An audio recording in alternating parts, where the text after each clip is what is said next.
Hi friends, இன்னைக்கு ஒரு குட்டி ஸ்டோரி பார்க்கலாமா? வெல்டிங் கம்பெனியின் கதை. ஒரு சிறிய நகரத்தில் ஒரு பெரிய கடை இருந்தது. அந்த கடையின் ஓரமா சின்ன இடத்துல ஒரு இளைஞன் தனது வெல்டிங் வேலை செய்து கொண்டிருந்தான். அவன் ஒரு பெரிய நிறுவனம் இல்லை. ஒரு சின்ன மேஜை, ஒரு வெல்டிங் மிஷின், சில இரும்பு கம்பிகள். அதான் அவன் உலகம். ஆனா அந்த கடையின் ஓனர் அவனை அடிக்கடி திட்டுவார். ஒழுங்கா வேலை செய், சத்தம் அதிகமாக இருக்கு, எப்ப நீ வேலை விட்டு போற என்று அவமானப்படுத்துவார். அந்த இளைஞன் அமைதியா இருந்தான். அவன் மனசுக்குள் மட்டும் சொன்னான், ஒரு நாள் நான் என் பெயர்ல கம்பெனி வைக்க போறேன். ஒரு நாள் அவன் அந்த இடத்தை விட்டுட்டு வெளியேற முடிவு செய்தான்.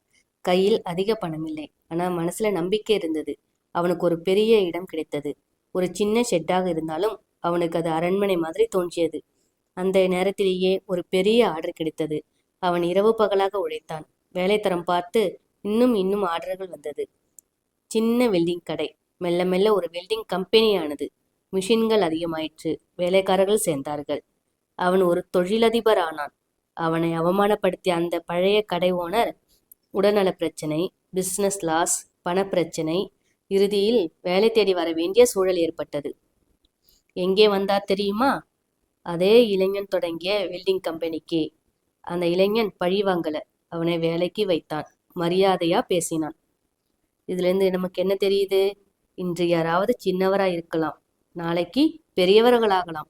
இன்று யாராவது உங்களை உதவி கேட்டு வரலாம், நாளைக்கு அவர்களிடம் நீங்கள் உதவி கேட்க வேண்டிய நேரம் வரும். காலம் ஒரே மாதிரி இருக்காது.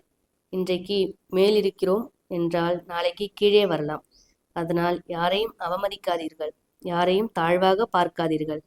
மனிதர்களை மதிக்க கற்றுக்கொள்ளுங்கள். காலம் எல்லோருக்கும் பதில் சொல்றது. நாம எப்படி நடக்கிறோமோ அது மறக்காது. தேங்க்யூ.